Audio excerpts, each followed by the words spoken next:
What's up, guys? Welcome to DNY's first official anime review. My name is Parth, and I've got my co-hosts here with me, Popo. What's up? Adrian. Yo. And Chris. Hey. We are your four legendary anime hosts, hence the name Densetsu no Yonin, or DNY for short. We're just a couple of friends who grew up watching anime together, and we love to talk about shows we're watching. And today we're reviewing a spring 2021 Shounen anime called Tokyo Revengers. We'll be talking through the first 4 episodes, sharing our thoughts on the show so far. So let's just jump right in, and we hope you enjoy. Popo, you want to start with what the show's about?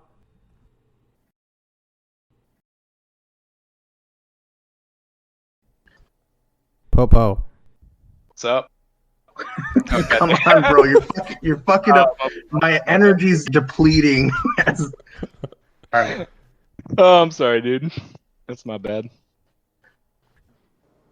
Takamichi Hanagaki's life is at an all-time low. Just when he thought it couldn't get any worse, he finds out that his ex-girlfriend, Hinata Tachibana, was murdered by a group of vicious criminals known as the Tokyo Manji Gang, who have been disturbing society's peace for quite some time.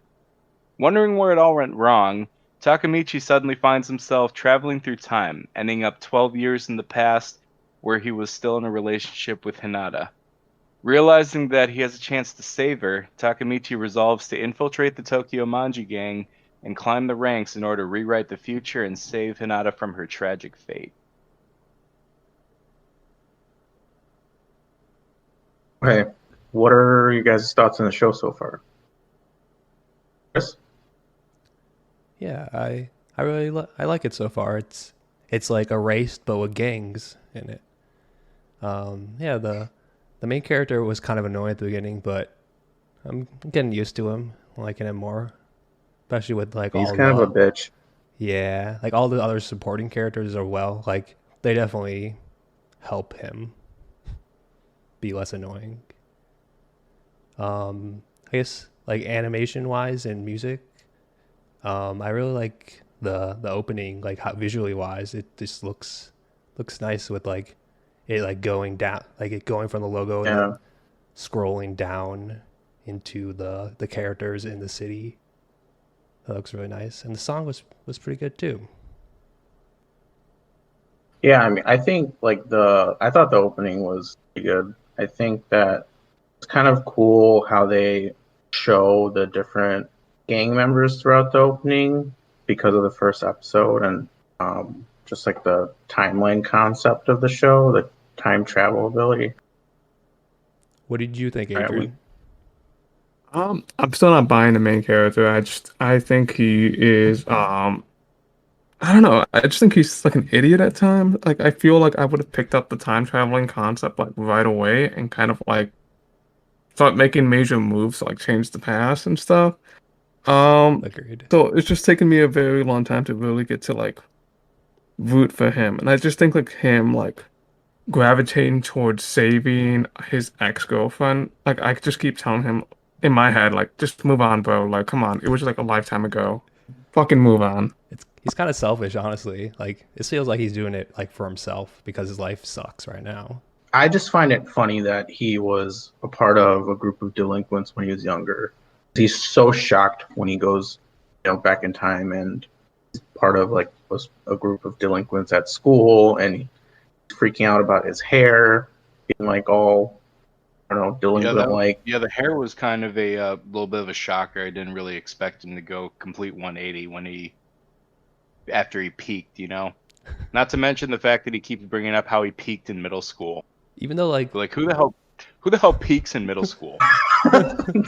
even though like I mean, for come on him now. though that life sucked though. Like he just got beat the shit out of all the time. Like that's Well, not he fucking peak. did that to himself. How is that like the high life of his life?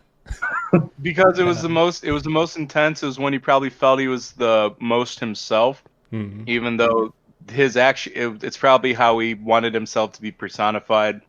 His actual persona, he's very timid. He's, for lack of better words, more or less a pussy. Yeah. I mean, I don't see any other way. He carries himself as just someone who's weak-willed, someone who just lets people walk all over them.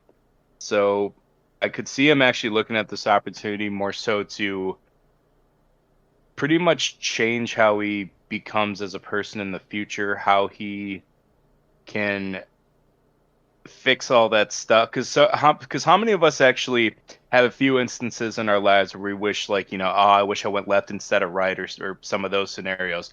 For him, that's pretty much what this is. It's one chance for him to go back, fix whatever he wants, and grow with that person as he's going through making all those changes to his life Yeah. and to everyone else's, you know. I really like the concept of the story. The animation, I think, is solid. The character designs are kind of funny a little bit. Story focuses on school kids being a part of like a biker gang. Not to mention it's like middle school kids in a Yeah. biker gang. Yeah. I'd expect that of like high school kids, you know, but The main character is also a bitch, and he gets his ass beat. I feel like the first couple episodes cover him pretty much just falling into the same rut that he did originally. So even though he has this opportunity to change his past, he's still very much going along with how things went the first time around. It's just like a couple of things here and there that sort of change. I mean, there's definitely a lot of coming of age themes that are relatable, like trying to fit in, getting bullied, a lot of the weird fashion and hairstyles. I think it's funny looking back at some of the fashion trends back in high school or middle school. they're in 2005, right? The Yeah. past? Okay. Yeah, Those 'cause pants. I'm immediately, yeah, I'm thinking like, you know, you got them drawn as like parachute pants, like the gang sponsored by MC Hammer, but Right. makes me think of like the Jean Code jeans, and you know, Jean Code jeans, baggy shirts, all that shit. And let's talk about the pants for a sec, because that's what I was referring to when I was talking about character designs being a little weird. I don't understand the aesthetic. I don't know what the I don't know I what think the that's like mangaka a or generic gang, like Japanese gang characters pants, you know? Like other shows have that Pants. as well. I mean, The Japanese version of trench Pretty much pants. wearing those too, or I don't know, because I feel like we don't really see a lot of like normal school kids who are like aren't affiliated or anything like that. So, at least from what I remember. I don't think they were wearing them in the school shots, but there's not many of those, so I don't remember. Yeah. So like, I'm trying to think like, are they just wearing the pants just to stick out? And it's like, hey, don't mess with us. But like that was like a style back in the day. It's called like Yeah, Yankee. it was. Oh, what? It was called Yankee. Yankee. Yeah. Well, Adrian, what was obviously you don't like the main character, but you have a favorite character in the show, or do you guys have a favorite character? I mean, at this point, I think it's a little too early. I don't think enough has really been shown or enough characters have been introduced to really pick a favorite so far. I have a favorite. I Oh, guess you do? You have a favorites. Yeah, Probably favorites. Draken. He's probably the best character so far. Yeah. Like he's like the heart of the gang. Like even like Mikey's like the little kid who's in charge of this gang of middle schoolers, and Draken's like the guy who like keeps everything down. Like when they went to the He's like, hospital, like he was there. Like we should bow to this family because, like their daughter got fucked up because of us, you know. So like he's like Yeah. keeping the gang together. Might be a reach, but it's almost like he's the Zoro to his Luffy. Yeah, I can see that. I hate to make a JoJo comparison, but it kind of reminds me of like Jordan, where like he's supposed to represent the heart of like a gang, what a gang member should be, like, you know, the good qualities of a gang member. The moral compass. Mm-hmm. You know how like in those classic gangster movies, you know how like the gangster always provides back to the community. The gangster will defend, you know, low Sets income the code families. almost.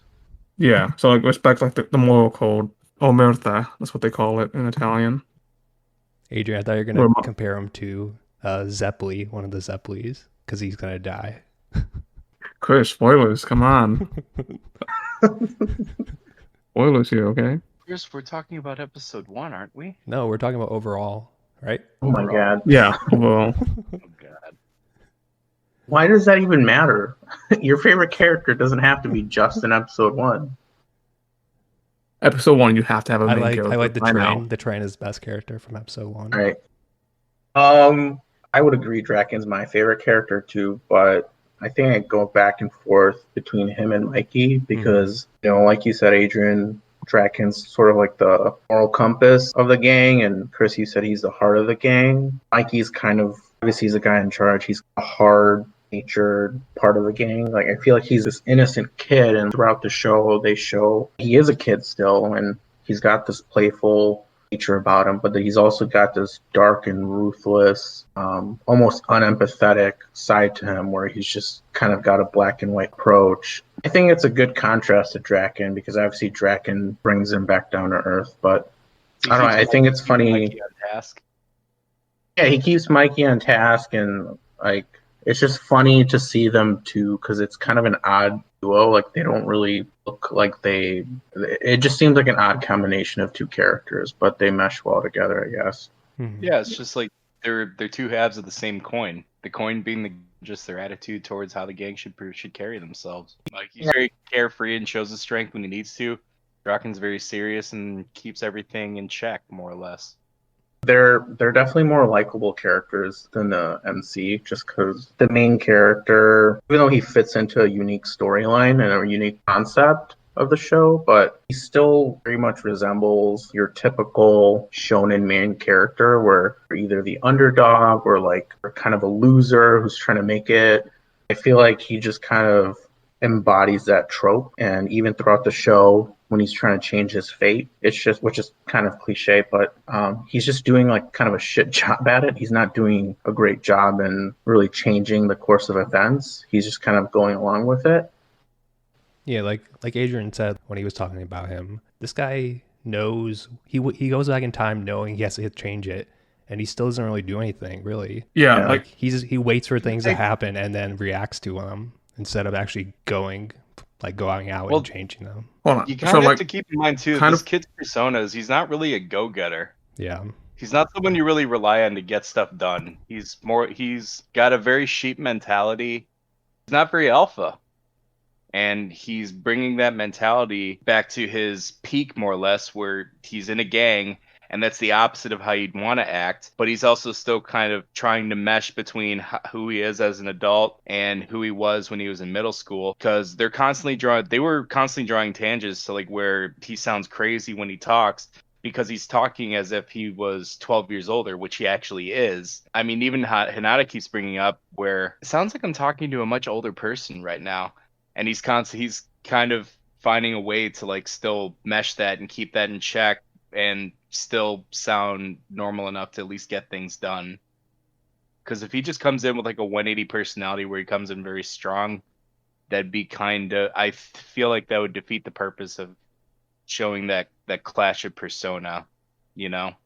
I wasn't expecting him to be like a full-on badass coming in back into the past, but like I was kind of expecting him to like use his knowledge of the future, especially now he's like an adult in a middle schooler's body. He would kind of use some life experiences, change his future, and like being able to talk himself out of certain situations, or not necessarily win fights, but maybe just talk out of certain situations and just, I don't know, just be more like adult-like. Because I still feel like when he's in his past, he's still that middle school self and just being completely oblivious to like everything that's going around. He's like, wait a second, this is when the fight occurred, and wait, what happens again?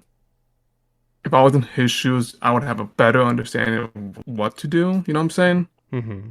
I don't know. Am I wrong? Do you guys think if you guys went back in time, would you be able to recollect everything and sort of prevent that future from happening? I think it'd be a very difficult task for anyone. Just because, because his circumstances for going back in time are very specific.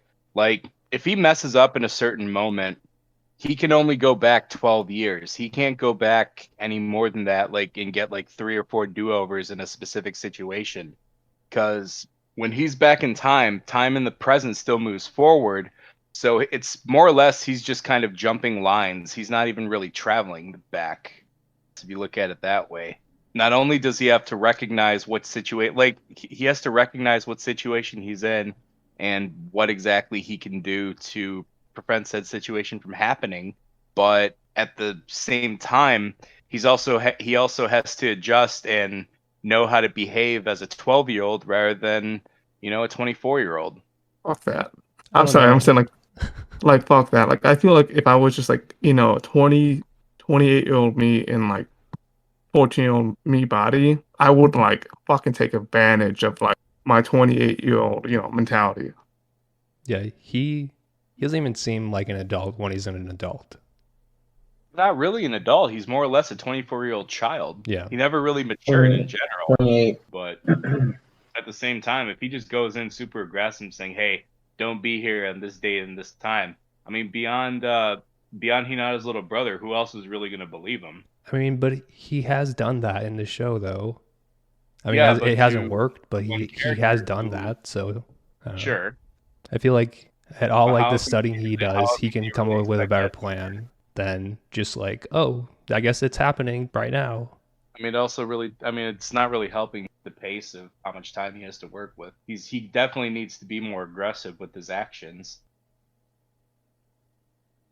All right, so moving on to episodic breakdowns.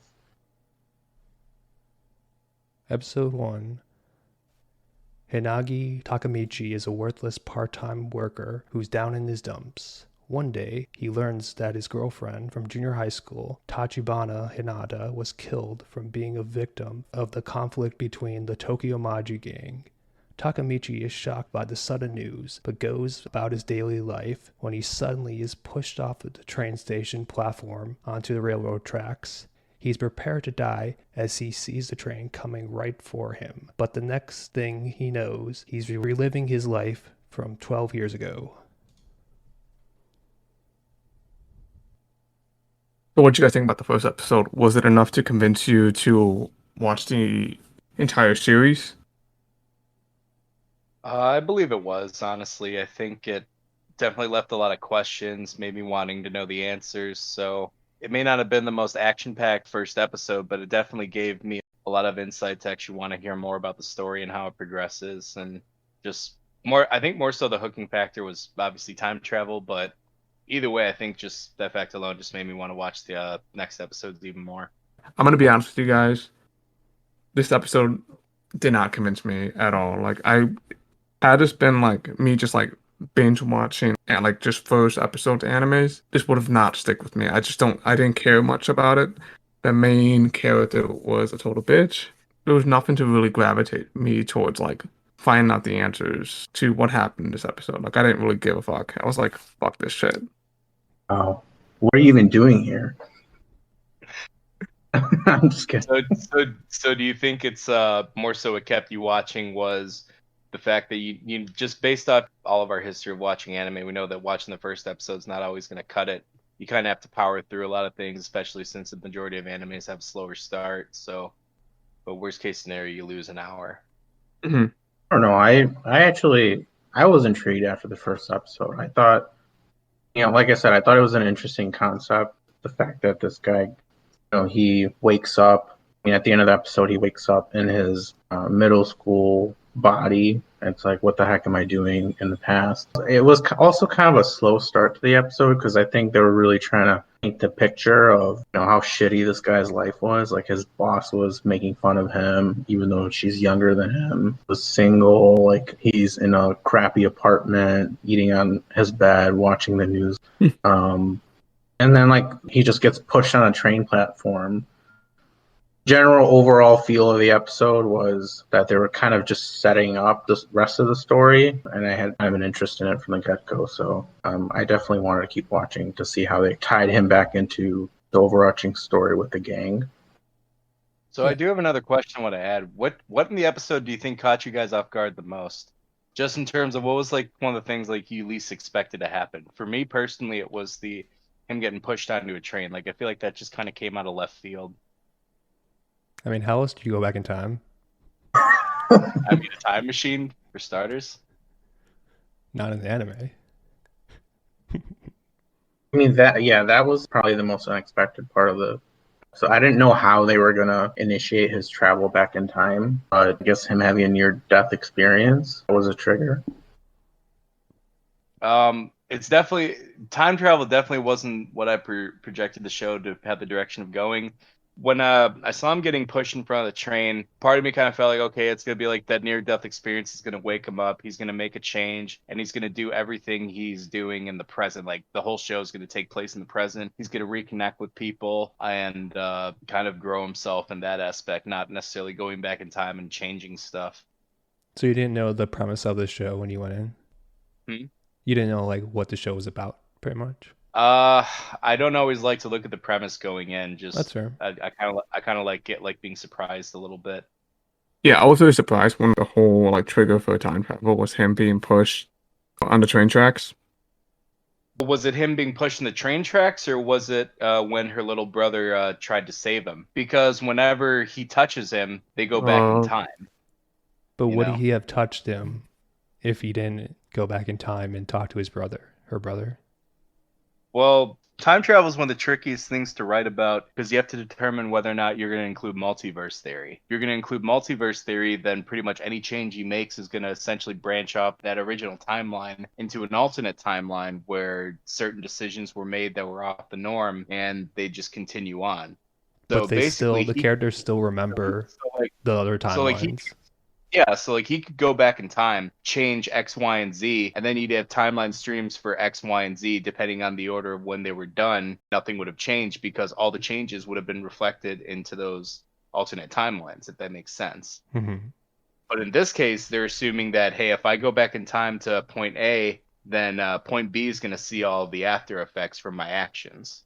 And that's not usually how time travel works. That's a simple way for it to work, but not the actual way for it to work, but that's all always up for debate. So I mean, Takamichi and the brother, they both remember different timelines as well.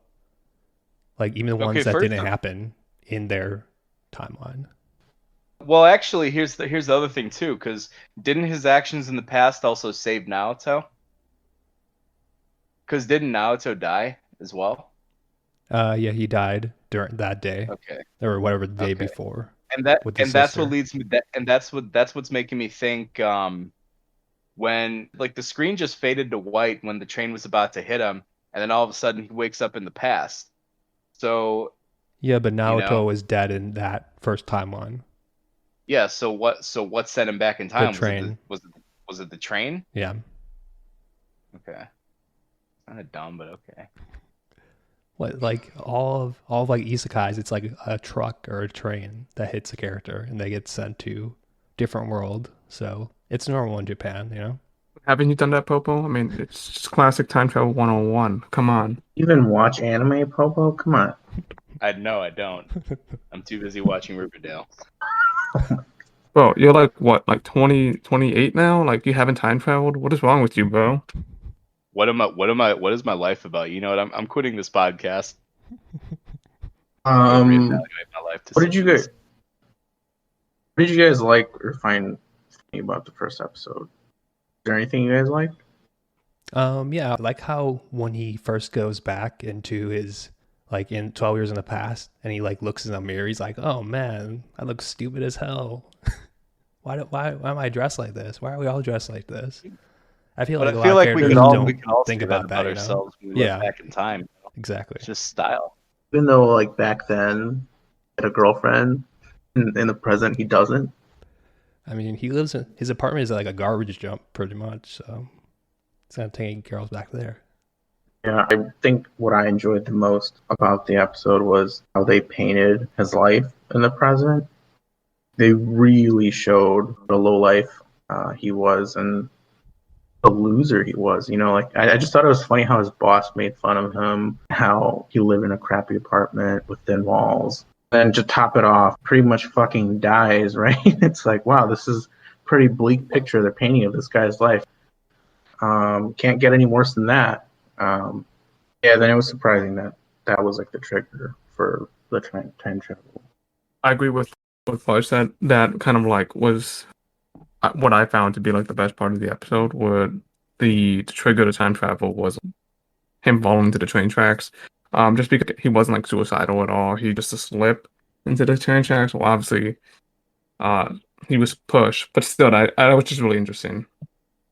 He was standing like over the line, like almost on the tracks already, so he was ready for it. I mean, I mean, if you're not doing that, come on, you're not living. You gotta but feel like, standing on the edge of the fucking platform. yeah, bro. You never did that in Chicago? I mean, I feel like at like if he's gonna be if he has like a dead end job, a shitty apartment, no girlfriend, and pretty much is dissatisfied with his life, he's standing that close to the train tracks. we deserve to get pushed off, you know? No? Am I the only one? Hey, it was crowded, yeah. I have a general question about the anime. How do you feel about Takamichi's friends in the anime so far? Are they utilized properly? Do you think they're underutilized? So the way I originally thought that this anime was going to be like was that Takamichi was going to form his own little gang with his friends, and they would be like his supporting characters. Again, I'm gonna make another JoJo reference, kind of like with Giorno and like his gang. I thought that Takamichi was gonna like unite with his friends, and then they're gonna rise up the rank within the Tokyo Maji gang, and eventually it ends with preventing the death of his girlfriend. But so far, it seems like Takamichi's friends are just like side characters, like even like maybe like C tier characters right now. Yeah, Yeah, they agreed. really are. I mean, I feel like with their actions, there's no real repercussions. Like, it doesn't really matter what they do. It just matters what Takamichi and all like the main heads of the gang like are doing. Because Takamichi's supposed to become like a good member ultimately, right? Like a significant member in the gang, just to rise in the ranks, you know. So like his friends are just kind of there, really. So I see where you're coming from with that. It just doesn't feel like anything that they have to contribute is going to be really sufficient. Yeah, other than Akun, I think that's his name, the guy with the red Oh, hair. yeah, yeah. Like other than that, like none of the other characters are really even characters. Because We've I seen mean, them like because hang out, but a little bit, but that's it. like when they introduce his friends more or less when he's in middle school, like obviously he's the lowest one amongst them. Like that's kind of how he's personified and how they treat him. And then all of a sudden, Mikey decides to be. He's like, okay, from now on, you're my friend. And it's like his status just tripled more or less, and now he trumps him. Like they're dumbfounded at the fact that Mikey took a liking to him. I feel like yeah, his group of friends don't really have much of a significant role in the show. I mean, the only thing obviously that happens is one of the friends has like a major event later on in life in the present, but I feel like it's definitely like a missed opportunity to kind of flesh out those characters. But I don't know, maybe we'll see more of that in the second half of the anime. I guess it's not really about them though, right? Because they're just there. Well, he needs to friend Mikey and Draken so he can get his goal done. All right, moving on to episode 2, guys. Episode 2, Takamichi returns to the present after shaking hands with Naoto and is reunited with him and finds out he's now a police officer. Naoto asks Takamichi to go back in time again to prevent the two current leaders of the Tokyo Monchi gang from meeting so that he can prevent Hinata's death. What awaits Takamichi when he goes back are 12 years where he previously spent as a slave to an upper classmate named Kiyomasa, a member of the gang. Couple, what did you think of this episode? I thought it was garbage because you can't talk. Let's see. So it was definitely interesting to see that Naoto actually saved him. Well, more so the fact that his actions actually impacted the future. Just because the last time I saw time travel was in Dragon Ball Z, and there was all that whole fiasco with future Trunks, and they were doing it in a more confusing light. But it was nice that they simplified it because it just makes things easier to keep track of more or less as a viewer. Naoto's definitely got to. I believe Naoto's definitely got to learn how to work with Takamichi a little bit better, just understanding just what he's capable of, and not saying like, "Hey, you got to do it this way." Chris, what are your thoughts on this episode? Yeah, I thought it was better than the first episode. We get to introduce more characters and we get to see Takamichi just like how he's reacting to going back in time again. Even though like I feel like I wouldn't be as confused as he was the second time. And I guess it's interesting that she still died even after he changed the time again a little bit. So I wonder if it will be like some other time travel shows where even though they changed the time, something in the past, the character still dies continually and they can't actually save her. So I'm curious to see how that goes. What do you think, Parth? Yeah, I mean, I thought the second episode definitely gave more context to the story. The first episode just kind of set up a narrative. You know, in the second episode, they're actually explicitly talking about his ability to travel and travel back in time and kind of using that to their advantage to change certain events, specifically prevent Hinata's death.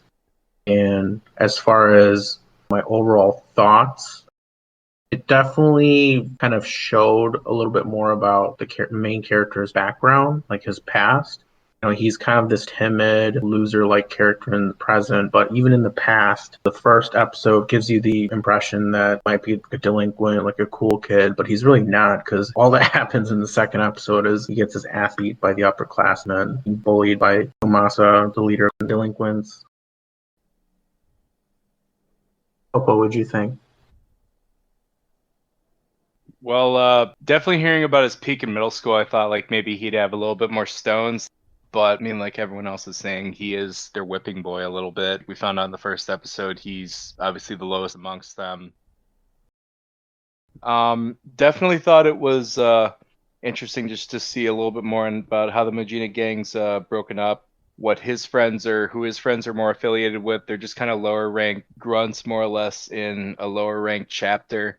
It was definitely really cool. It showed a lot of his character towards the end when he challenged the head of the chapter to a fight, knowing very well that he really couldn't do much about it, but he'd rather, it just shows who he is as a person, rather like, hey, instead of my buddy getting beaten up, I'll take the thrashing for him. Knowing a little bit more about how the time travel works in general, that was pretty cool. It's kind of weird how it's just like they can just shake hands all of a sudden, because I'm part of me is kind of thinking like, oh, if he sees him in the past and he accidentally bumps into him and their hands accidentally touch, like he could really screw up a moment. So that's like such kind of a weird way for it, or trigger for the time travel to actually work. I mean, that does happen though. Yeah. You know, it's just it's kind of a weird trigger to me. That was really more so my takeaway from that, and just more so about Takamichi's character. I feel like you can't get over the fact that the train was a trigger. I can't really. It's like the fourth time you brought it up. That's just how it works, bro. Yeah, I guess that is. I guess it's just it just is. It just works, as Todd Howard would say. Not for you, apparently. Apparently not for me. Maybe you should test it out. I demand more of my anime, Kayvon. I got something to Go say. ahead. Go ahead. So again, like with the second episode, I was still riding on the wave from the first episode. I still did not like it. Only redeeming quality of this episode, and it made me a little bit interested to push forward with the series. It's at the very end when the fight's about to happen, and his friend's is gonna get his ass kicked, and he realizes, like, oh shit, this is the fight that actually broke the camel's back. So then he steps up to the plate and it's like, hey, I'm going to challenge you. I'm going to kick your ass now. Like, I'm going to start being a hero, start being this badass. That's the only redeeming quality of this episode, in my opinion. All right, episode 3. In order to protect his friend Yamamoto Takuya, who's a bit frail, Takamichi challenges Kiyomasa to a fight. Despite being beaten to a pulp, Takamichi doesn't back down, which starts to make Kiyomasa panic. And the commander and vice commander of the Tokyo Manji gang, Sano Manjiro, aka Mikey, and Ryujin Ken, aka Draken, show up. What did you guys think of this episode? I thought it was kind of the point when things started to pick up a little bit, because they finally introduced Mikey and Draken. I think it was funny how Mikey just kind of ignored Kiyomasa. Draken just one punch beat the shit out of him, and then they just in front of the entire group of school delinquents just acknowledged Takemichi and gave him the street cred he needed to pretty much hang out with them for the rest of the story. Yes? Yeah, I like this episode more than the last one as well. Just seeing like how even though Takemichi isn't a good fighter or strong, he still wants to stand up for his friends and help them out any way he can. Even if it's like just standing his ground, taking a beating from the upperclassmen. And we also in this episode we get to see Mikey and Draken, which will advance his story that way. So he can. At least now he knows the gang members. And we also get like some more information or like development for Hina. I feel like she gets more to do in this episode than the last ones. She was just there like waiting at her house the other episodes. This one, she's like actually talks with him in school and slaps Mikey, which was pretty funny. What did you think, Adrian? I agree with you, Chris. Like this episode was definitely one of the better ones, where like you get to see his resolve. Um, I think this is the episode that kind of got me hooked into the series. The introductions of Dragon and Mikey.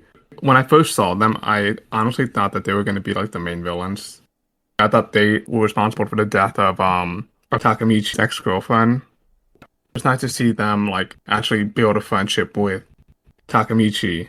Seeing like how he was able to impress them with his resolve, him standing up to defend his friend and just taking a beating. He went from like a total loser to being someone who actually has some audacity to speak up. Popo?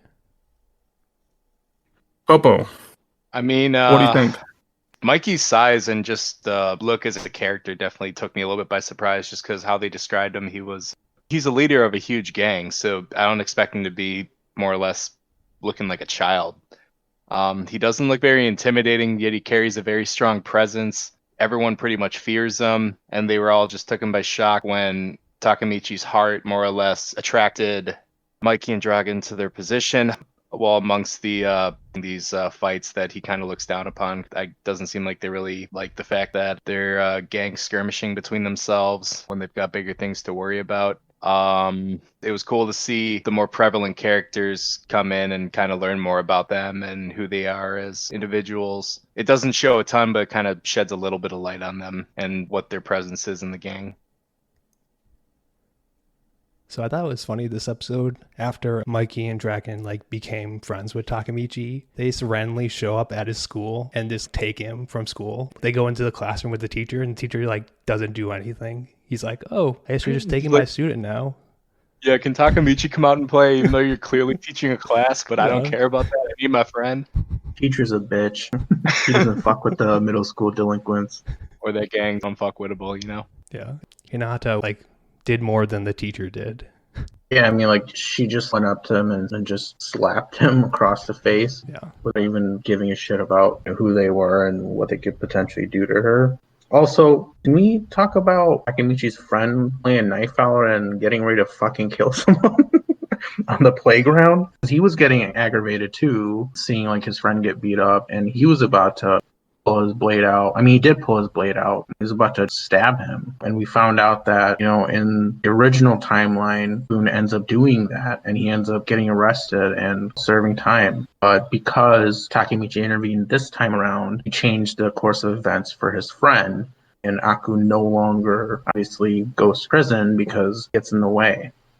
Yeah, there's definitely some like darkness in that character, which we see in the next episode, like him just transitioning to full-on gang member. For a short while, I actually thought that maybe he was like the second gang member opposite to Mikey in the present. Like he just changed his, I don't know, gang member alias.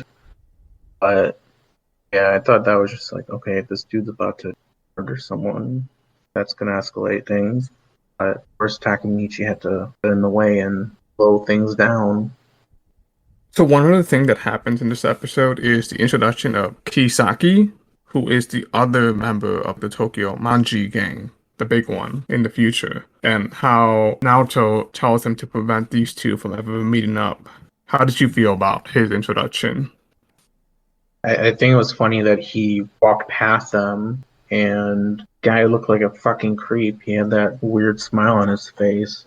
I'm curious to see when they're gonna introduce him formally in the series, because right now they're just focusing on like the origins of the Tokyo Manji gang and what led to them becoming a crime syndicate in the future. You know, he kind of, the way like he smiles, the way he just looks, he kind of reminds me of that One Piece character, that I was DJ thinking the One same Piece. thing. Scratch Yeah, but what's it? Scratchman Apu, that's his name. I'm like, oh, they're bringing him here.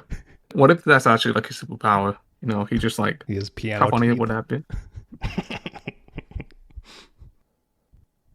All right.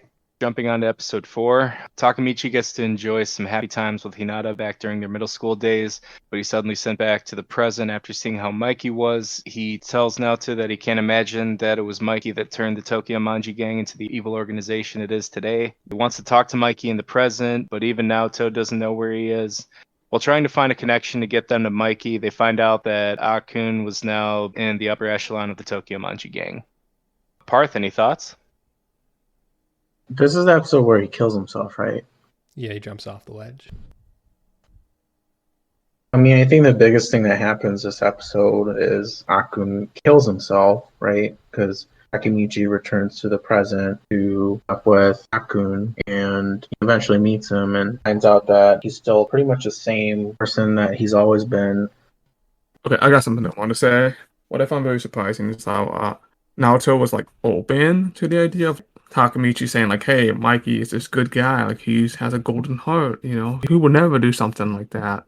And I was just really like caught off guard by that, just because I don't know. Like Naoto's a police officer. He's been a police officer for some time now, and just to have like this person you kind of know, he's like, "Yeah, I'm gonna be honest. Mikey's actually kind of a good guy when he was a kid." I'm surprised like he bought that. Yeah, that was weird. It was too.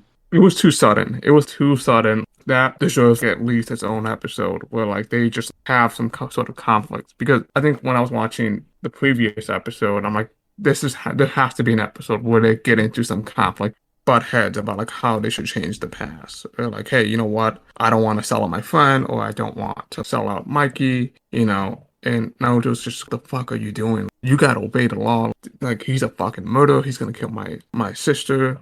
You have no right to say that. Yeah, he bought it way too easily. I agree. I definitely did find that a little weird. Like, dude, your sister gets murdered by this guy or this gang who he's in charge of. How are you going to easily just accept that he's not a bad guy? Yeah, we definitely get into how Takamichi meets Atsushi.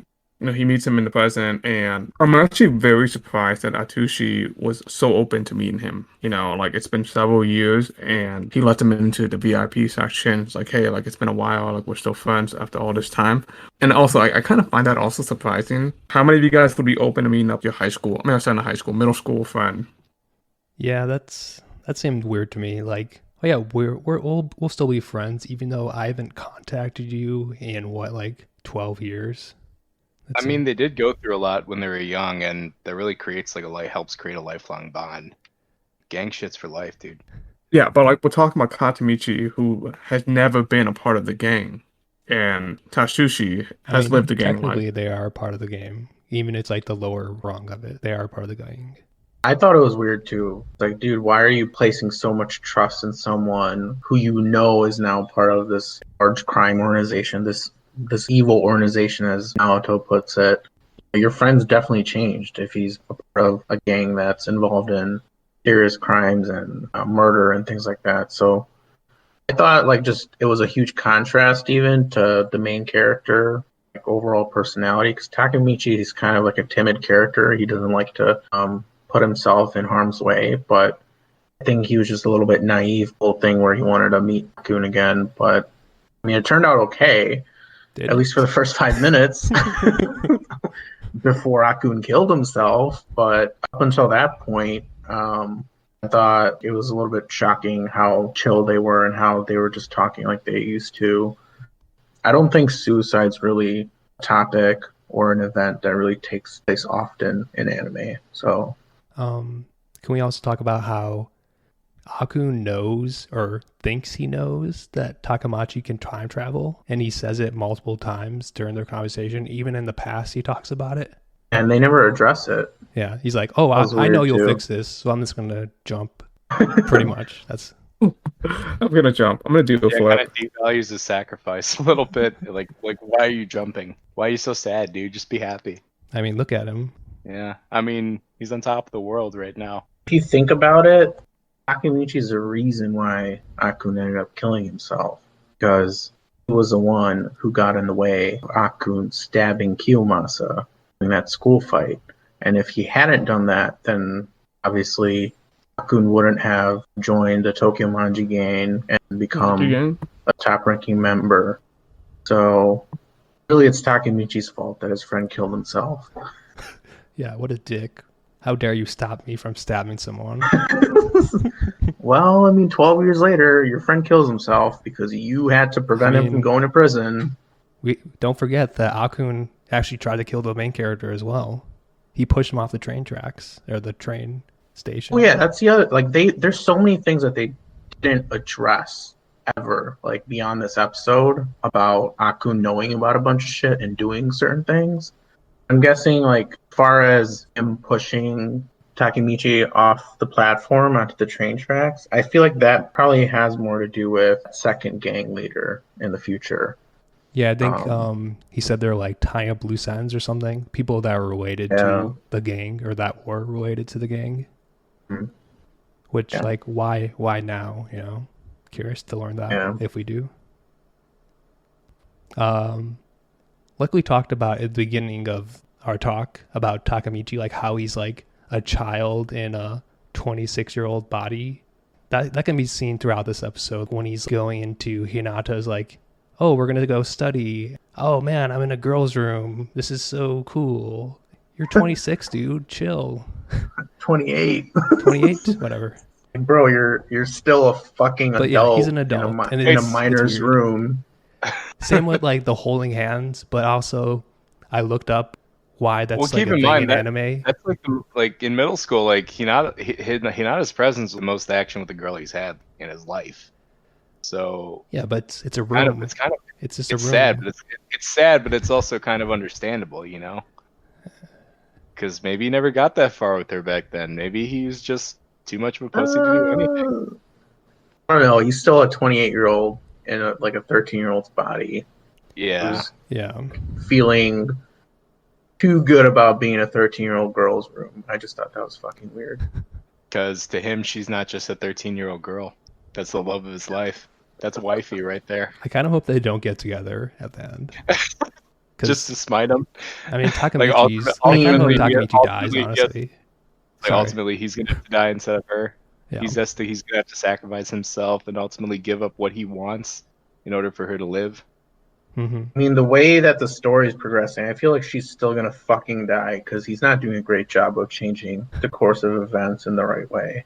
Yeah, that's what I brought up last episode. Like, she still died even though he changed the past a little bit. So I wonder if they can't save her. They just can't do it. The only thing he changed was causing his other friend's death. I mean, he saved Naoto. Yeah, I guess. Wait, he saved a police officer. That's wonderful. We're not getting into this. Adrian, did you have some other thoughts? Yes, I have just two thoughts to end this episode. Number one is we see Kasaki once again. We see him at the very end, more teasing of Kasaki. And honestly, I gotta say something. I feel Kasaki has the same power as Takamachi. Ooh, that's interesting. Yeah, I don't know that's if an you guys interesting ever prediction. caught on that. I don't know if I'm the only one, but I feel Kasaki is able to go back in time, but in Katamichi's body, because he keeps waking up in these like weird situations, as in like he woke up about to like have sex with one of the soldiers' No, girlfriends. they explained that, Adrian. That's Did they? just like that's like if he just went on his life, the timeline regularly. I think he should For like real? write a note I to feel himself like- though. Put him I on don't know. Like, do you autopilot. think he would like end up in a situation like that despite having a girlfriend? Yes. Well, I mean, he's Explain that. Hot girl seduces him, gets him to go to karaoke to make Drakon jealous, because that's the whole point of that. Oh, Mhm. Yeah. I like Okay. the first part of your theory. I never thought about it that way, but I think Kisaki having the ability to travel back and forth between the present and the past, I mean, that might kind of explain how Akun knows about Takemichi's ability to travel through time, because they never really explained that otherwise. Yeah, he is kind of like hovering over a suicide site on a different building rooftop watching the whole show, so they tease him a little bit. If he has the ability to travel back and forth between the present and the past, what role does he have? Because they haven't really introduced him at all in any of the events leading up to what we'll see I think it kind of ties in with, I don't know which episode it was mentioned, but Next they episode. explain some next episode. But they explained there was a mole in the gang. And so I feel like that would tie in with Hisaki's role. He is actually the mole. Like he's actually going back in time and just fucking things up from the inside. I guess Using the we knowledge. don't know enough about him yet True. to say that. We don't know nothing about him. But to end off this episode, I do like how it ended where he resolves to like save everybody. When he sees his friend, jumping off the roof, he's like, you know what? I'm going to do better. I'm going to save everybody. So I like the way how it ended. It shows that resolve. You kind of formally hear his conviction and what he wants to accomplish, and just hear him like formally just recognize it. Hmm. Yeah, I agree. I mean, it's just the turning point. I would say that the couple of past episodes kind of got me hooked, but this is the one where we finally see his conviction, his resolve, and we start to see him trying to change the future for the better instead of him playing it passively. Since we talked about the time travel, did you like the explanation, Pablo, about how it works? I mean, I don't accept it, but I'll accept it. Like how, like his body in the present is pretty much in a comatose state, while his consciousness is sent back, and it's like the time back is the same. Definitely think that brings an interesting conflict, a lot more repercussion to his actions. Meaning, the more time he waits in the past, and the more time he kind of dawdles on it, the more time he ultimately loses, and the more repercussions he's gonna have to deal with when he goes back to the present. Even though he really doesn't have all that much to lose in the present other than what he doesn't change in the past, it's nice to show that all the time he spends in the past has to yield some kind of result. Otherwise, they could just lose out on their chance to save anyone. That's kind of nice to know that they have to race against the clock, too. Yeah. I'm curious if we'll see anything like, oh, this happened during these 2 weeks you were out. Sure, he changes the time, but like I'm curious like if something big will happen during those time, like someone else will be killed. Mm-hmm. I know he lives in like a shitty apartment, but like throw away your garbage, dude. It's already in a bag. Just take it out. Is like garbage day weird in Japan? I don't know. Throw away your garbage. Speaking of garbage, let's end this. Depression isn't real. His room's a mess, like his life. That's what I took. Depression isn't real, guys. He has to just clean his room, make his bed. Okay. He's depressed. I mean, look at what he has to work with his life. I mean, he's got no reason to keep his apartment clean, other than the fact just to keep it clean, which any normal human being should be able to handle. But he obviously doesn't really seem to care, just considering his circumstances. That's fair. I guess I don't We're want probably to live with bugs. We're probably gonna see that change down the line. Like he's gonna go into his room and he's gonna be like, "This can't stand." Or he just doesn't have an apartment anymore because he isn't paying rent. Oh yeah, because he spent so much time in comatose, he never pays his rent, and he goes back home and some random family's living there. Man, I hope Nato is actually like giving him food and stuff. Yeah, and a place to stay. I mean, wasn't he putting him on an IV? Yeah, that's true. I meant like out of it, just because like he doesn't have a job or anything, and he's poor. Yeah. And now a word from our sponsor. And word from our sponsor, from Manscaped. And now a word from our sponsor, aka Twitch.tv #LoyalMoonlight. You're paying me for some. You're sponsoring us, Adrian? How much are we getting? Yeah.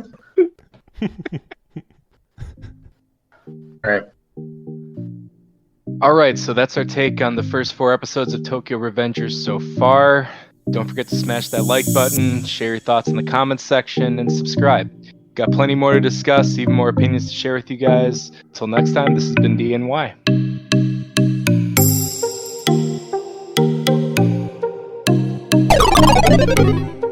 Smash that like button!